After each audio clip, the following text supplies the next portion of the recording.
Salut à tous, aujourd'hui on se retrouve pour l'épisode numéro 94 de l'After Zap Image. On va débuter donc avec le résultat de l'Olympique de Marseille qui jouait hier soir le dernier match de cette journée de Ligue 1. Marseille s'est imposé face à l'AS Saint-Etienne, 3-0. Et on a vu une belle prestation de l'attaquant hier qui jouait au poste de numéro 9 pour Marseille. C'était Valère Germain. Voilà, il a retrouvé, on va dire, la confiance. Valère Germain, il a inscrit un doublé. Doublé donc de Germain. Et le troisième but, c'est Lucas Ocampos. Belle victoire 3-0 pour l'OM qui continue sa très belle série. Voilà, je crois que ça fait maintenant 12 matchs consécutifs en Ligue 1 sans la moindre défaite pour Marseille. Il me semble que la dernière, c'était face au Stade Rennais. Hier, ils ont largement dominé l'AS Saint-Etienne qui a eu que très peu le ballon. Je crois 30% de possession de balle pour Saint-Etienne. Marseille a frappé, il me semble, 20 fois au but. Saint-Etienne n'a vraiment rien montré sur ce match. D'ailleurs, très inquiétant ce match pour l'AS Saint-Etienne qui continue de s'enfoncer au classement. Ensuite, on voit une déclaration de Florian Thauvin. Il nous dit: avec Luis Gustavo, on a cette complicité car il est à côté de moi dans le vestiaire. Vous imaginez, à ma droite, j'ai Steve Mandanda, une légende du club, et à ma gauche, Luis Gustavo, un top player. C'est vrai que pour Florian Thauvin, ça le fait énormément progresser d'avoir des joueurs qui ont autant d'expérience à ses côtés à Marseille. Voilà, il est servi. Gustavo, c'est quand même un joueur très expérimenté, ainsi que Steve Mandanda. Je trouve que Florian Thauvin, il fait une très belle saison. Il a vraiment énormément progressé cette année.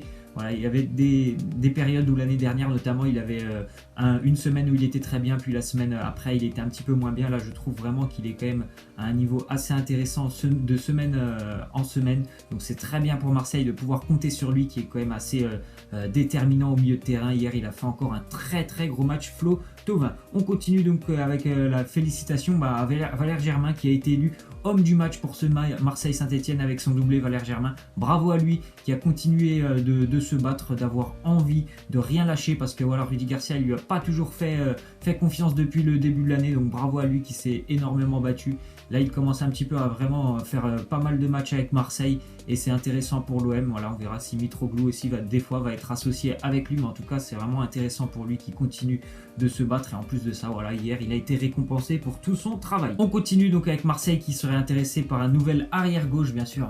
On sait tous que Patrice Evra est parti, donc Marseille continue à chercher encore une fois un nouvel arrière gauche. Voilà, Pape Souaré, joueur de Crystal Palace, quelqu'un d'assez physique qui pourrait peut-être arriver à Marseille lors du mercato hivernal. Ensuite, on voit une petite déclaration de Maxime Gonalon. Il nous dit: ça fait 30 ans que Jean-Michel Aulas est au club, donc forcément c'est lui la star, c'est lui qui maîtrise tout. Si le club en est arrivé là, c'est grâce à lui. C'est vrai que Jean-Michel Aulas, voilà, c'est un personnage très important du côté de Lyon et du club de l'Olympique Lyonnais. C'est lui vraiment qui a bâti ce club de Lyon. Voilà, en 30 ans, il a fait une équipe vraiment magnifique. Il a pu construire un stade magnifique pour son équipe. Bravo à lui et à tout ce qu'il fait pour ce club, même si des fois peut-être qu'il est un peu trop présent, notamment dans la direction, pour choisir un petit peu comment va se passer les mercato du côté de Lyon. En tout cas, c'est vraiment quelqu'un qui a vraiment beaucoup apporté au football à Lyon et à l'Olympique Lyonnais. Ensuite, on voit le résultat de l'OL. L'OL s'est imposé 2-1 hier à Amiens dans un match compliqué où les Lyonnais n'étaient pas non plus énormément en forme. Belle victoire, encore une fois, ils ont été sauvés par leur jeune espoir Oussem Aouar, auteur d'un doublé. Bravo à lui, parce que franchement depuis le début de l'année il fait vraiment d'énormes matchs avec Lyon et il est récompensé hier d'un doublé. Super important pour Lyon aussi cette victoire, de continuer à gagner, de rester en deuxième place au classement de Ligue 1. Amiens a raté un pénalty à la 89e et Aouar a marqué le but décisif pour Lyon à la 93e. Donc voilà, aussi belle équipe quand même amiénoise hier. Ensuite, on voit donc pendant ce match au stade de la Licorne à Amiens, il y a eu un nouveau problème. On se rappelle du problème qu'il y avait eu entre Amiens et Lille il y a peut-être 2 mois avec l'effondrement d'une barrière. Hier, il y avait un projecteur qui s'était décroché, donc la tribune qui était située en dessous, la moitié de tribune qui était située en dessous a dû être évacuée. Donc voilà, vraiment que le stade d'Amiens, il y a pas mal de problèmes qui se passent au stade d'Amiens. Ensuite, on voit les résultats de cette journée de Ligue 1. Hier, Nice s'est imposé à Nantes 2-1, victoire aussi importante pour les Niçois qui ont quand même assez de difficultés. Monaco a renversé la situation samedi face à 3 en étant mené 2-0. Il s'impose 3-2. Premier point pris par les Messins à domicile. Toulouse bat Caen 2-0. Guingamp écrase Dijon 4-0. Le PSG s'était imposé face à Lille 3-1. Ensuite, on voit une déclaration d'Unai Emery. Il nous dit: Thiago Silva est pour moi le meilleur défenseur central du monde. Son capitana lui offre un statut à part auprès du vestiaire et auprès de moi. je pense qu'il fait partie des meilleurs défenseurs du monde. Après voilà, ça c'est l'avis de Unai Emery. S'il a envie, bien sûr, c'est normal aussi de privilégier ses joueurs. Moi, j'ai d'autres préférences, par exemple en défense centrale, mais c'est vrai que voilà, Thiago Silva, c'est quand même quelqu'un d'expérimenté et qui a aussi vraiment un rôle à jouer dans le vestiaire du Paris Saint-Germain pour encadrer un petit peu les joueurs qui sont autour de lui, qui sont généralement plus jeunes que lui, parce que Thiago Silva, il est quand même un petit peu âgé. Ensuite, on voit qu'il y aurait un accord entre Neymar et le président Nasser El Khelaifi du Paris Saint-Germain. La teneur de cet accord, c'est tout simplement que si Neymar ne remporte pas la Ligue des Champions et le Ballon d'Or avant 2019, eh ben, il a la possibilité de rejoindre le Real Madrid. Voilà, on sait tous que normalement, avant de venir à Barcelone, il aurait pu rejoindre déjà le Real. Ça ne s'est pas fait, il a rejoint le Barça, mais son rêve, visiblement, à Neymar, c'est de rejoindre le Real Madrid. Donc voilà, il a 2 ans pour remporter des trophées. C'est des trophées plutôt personnels, hein. Le Ballon d'Or, c'est vraiment son objectif, ainsi que la Ligue des Champions avec le Paris Saint-Germain. Sinon, il aura le droit et la possibilité de rejoindre le Real Madrid. Ensuite, on voit que Valence se serait positionné pour s'offrir Kevin Gamero dès cet hiver. L'attaquant français serait prêt à accepter l'offre. Donc voilà, Kevin Gamero, il a très peu de temps de jeu avec l'Atlético Madrid, même si ça allait un petit peu mieux depuis un mois. Il était souvent associé avec Antoine Griezmann, pardon. Et voilà, franchement, ça serait pas mal pour lui parce qu'on sait tous que maintenant, dans 3 semaines, hein, c'est-à-dire au 1er janvier, Diego Costa, il pourra jouer avec l'Atlético Madrid. Je pense que, connaissant un petit peu les choix de Diego Simeone, l'entraîneur de l'Atlético, il va préférer Diego Costa et Antoine Griezmann à Kevin Gamero. Donc un petit peu de temps de jeu pour Kevin Gamero, ça serait pas mal. Et pourquoi pas Valence qui fait une très très belle saison, toujours 2e en Liga. Ensuite, on voit une déclaration de Ronaldo, il nous dit: ça m'agace cette amnésie dont les supporters font preuve. Le football est fait de cycles.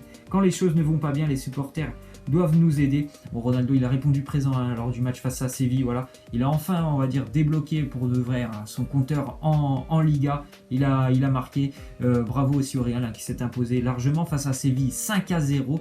Qui a vraiment répondu présent parce que ça faisait pas mal de contre-performances en Liga consécutive et aussi à domicile. Donc voilà, le Real est peut-être enfin lancé en Liga. Ensuite, on voit une déclaration de Maurizio Pochettino, l'entraîneur de Tottenham. Il nous dit: un retour de Gareth Bale à Tottenham, c'est un joueur fantastique et on ne sait jamais ce qui peut se passer dans le futur. Bon, pourquoi pas un retour de Gareth Bale à Tottenham, même si on entendait surtout parler d'un retour de Bale à Manchester United, mais pourquoi pas, imaginons par exemple un échange, je sais pas, Harry Kane ou Dele Alli contre Gareth Bale, pourquoi pas, même si j'ai vraiment du mal à croire en cet échange. Ensuite, on voit qu'il y a eu une altercation entre José Mourinho et les joueurs de Manchester City après le derby hier remporté par Manchester City 2-1 à Old Trafford. Donc José Mourinho, il est allé dans le vestiaire des joueurs de Manchester City qui faisaient un petit peu trop de bruit visiblement après leur victoire. Voilà, ils fêtaient leur victoire, les joueurs de City, ce qui est normal. Mourinho, il est rentré dans le vestiaire, il leur a dit essayez quand même un petit peu, voilà, en gros, de rester humble. Voilà, il y a un adversaire en face de vous, vous êtes quand même à l'extérieur. Et le gardien de Manchester City, Ederson, qui est bien sûr parle portugais étant donné qu'il est brésilien, a été parlé un petit peu avec José Mourinho. Il y a eu des bouteilles qui ont été jetées visiblement. Mikel Arteta, l'entraîneur adjoint de Manchester City, l'entraîneur adjoint de Pep Guardiola, a été touché à la tête. Visiblement, il aurait été ouvert par une bouteille. Romelu Lukaku aussi serait intervenu dans tout ça, donc voilà, tout ça s'est passé dans le vestiaire, mais encore une fois une très sale image du foot après ce derby. Les statistiques de la crise à Dortmund, tous les semaines je vous en parle un petit peu. Voilà, ils ont encore une fois été battus ce week-end. Je pensais qu'ils allaient gagner face au Werder de Brême qui était quand même avant-dernier de Bundesliga, pas du tout. Le Borussia a encore été battu à domicile 2-1. 8 matchs consécutifs sans victoire en Bundesliga, 8 matchs consécutifs sans victoire, toutes compétitions confondues, une seule victoire en 12 matchs, 17e forme de Bundesliga sur les 8 dernières journées. Donc voilà, c'est vraiment la crise à Dortmund. L'entraîneur a été viré, Peter Bosz, c'est normal, voilà, après des résultats comme ça, il a été viré. Ils ont pris pour le remplacer Peter Stöger, c'était l'ancien entraîneur de Cologne. Il a été viré de Cologne il y a une semaine et il faut se rendre compte que quand même Cologne est dernier en Bundesliga. Donc je ne sais pas si c'est vraiment le bon choix encore une fois pour le Borussia Dortmund.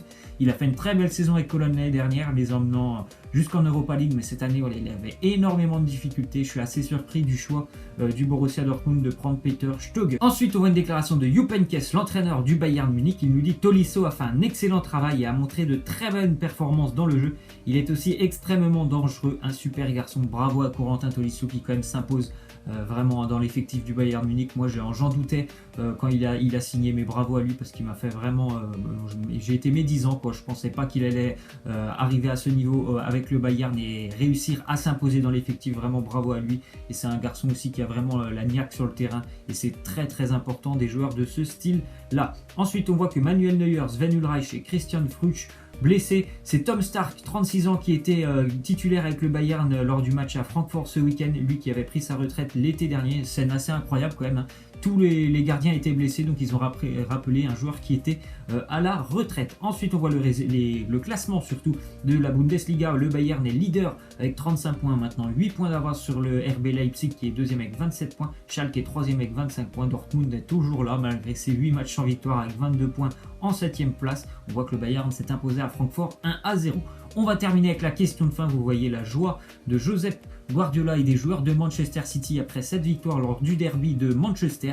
Ma question de fin, c'est tout simple. Est-ce que vous pensez que Manchester City est capable de réaliser une saison parfaite en Première Ligue, c'est-à-dire une saison avec 0 défaite, étant donné que quand même, voilà, ils ont joué à l'extérieur à United cette année, ils ont joué aussi à Chelsea, ils vont recevoir, non, il me semble qu'ils vont se déplacer du côté d'Arsenal l'année prochaine, et puis je crois qu'en fin de semaine, ils vont jouer face à Tottenham, donc pourquoi pas rééditer l'exploit qu'avait fait Arsenal, il me semble, dans les années 2000, où il y avait eu 0 défaite. Voilà, c'est la fin de cet After Zap Image, j'espère que ça vous aura plu, n'hésitez pas à lâcher des likes, à vous abonner, moi je vous laisse et je vous dis à la prochaine, ciao.